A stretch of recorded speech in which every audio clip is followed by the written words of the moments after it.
Is there anyone else? I would like to speak. You want me to do it from here or over there? You do it from wherever.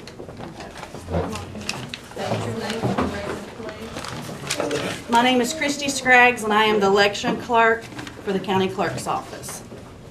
I'm Kristy Scraggs, and I'm here tonight on behalf of my fellow office workers. We are and have been saddened and confused by Commissioner Vance's recent behavior and allegations directed towards our office, that we allowed dead voters to take part in the recent election.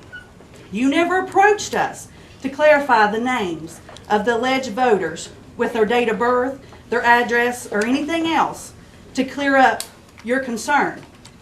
Instead, you took it upon yourself to create confusion by going on a statewide media tour saying dead people were voted.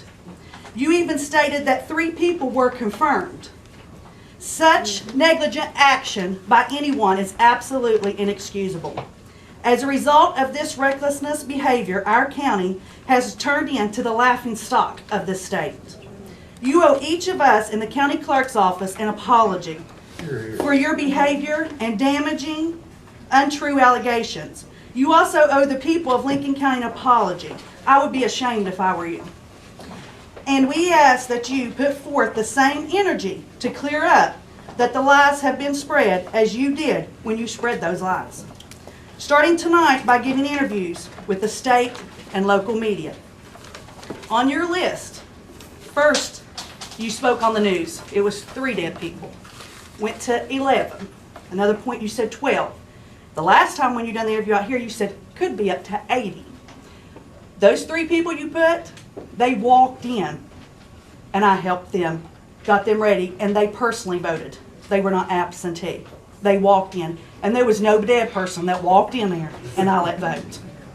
So you should have came to us and asked us. Instead, we're out in the public. People are saying stuff to our families, ask if we've been arrested, if we have been taken to jail yet, all this kind of stuff. You've done this. You've done this to all of our families, and it was wrong.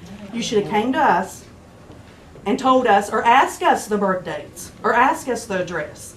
You're the commissioner. You all should come to us, each one of you all, if you have anything, to the office here of the county instead of out, run your mouth to the whole media, newspapers, and everybody.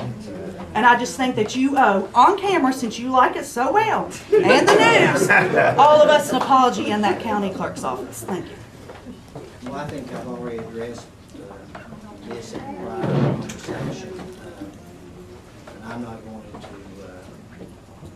to, as I've said, I said what I said, and it did not include the same dead people voted and things of that nature. And I find this to be really interesting that we have a coordinated effort to bring these things to the forefront when we really should be asking ourselves what are the 200+ absentee ballots. Well, I tell you, they were scared. They were scared to come out. They didn't want this mess and this chaos. My grandmother, as old as she is, had me put in the middle of this from you, run your mouth to the media. When I brought this up during the canvass about these names, I gave them to the Secretary of State's office that next morning. That was a full week or week and a half before the county clerk come out with their complaints. During that period of time, there was no request from Jackie or from Donald for those names from me. I'd even told Jackie I'd get him to the Secretary of State's people that he wanted, and at that time he didn't seem to be interested in them. And that's the way it happened.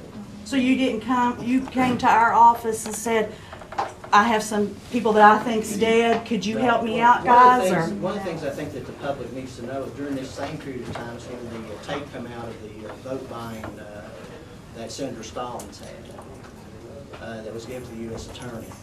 At that time, I felt it wasn't in the interest of the people and the voting public to ask any inquiries of the county clerk's office. I did. I have talked to the prosecutor about it. I have talked to the Secretary of State about it, and I think that's enough. They have a job to do, and they'll do it. If you guys, I've already told you all, I'll apologize if I'm wrong. I will. And you're gonna come back here on this news and everybody and do the apology, right? I will. Not just call us up. No, I'm very much, if I, do something wrong, I'll admit to it. But I'm not doing what I feel is wrong. I'm doing what I feel is right. If I'd hid those names and those would wind up being on a voter's roll, then I'm just as guilty as the person that put them on there. But the fact that the proper authorities know what my concerns were, and that's all they were, was concerns. They weren't saying this person voted or that person voted or whatever.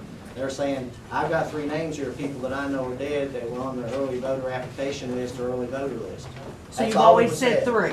That was all, that's all You've I had always personal said knowledge 3? of, other than the obituaries that. News had media, been- you better pull back your tapes, because he stood right out there and said it could be close to 8. I turned in 11 names. Well, that went 3 to 11. I've said numerous times, the first 3 are the ones that I knew personally. I'm not gonna address this anymore because I think we're rehashing the same thing. The 3 that I personally knew to be dead, I told the Secretary of State's office that, and I told the prosecuting attorney that. And I at the same time told them that I did not have addresses or birthdays to confirm that they were the people on the rolls. And that's what we're arguing about here. We're not arguing about 90% of these votes coming in one way. And we should be arguing about that. Yeah, sure.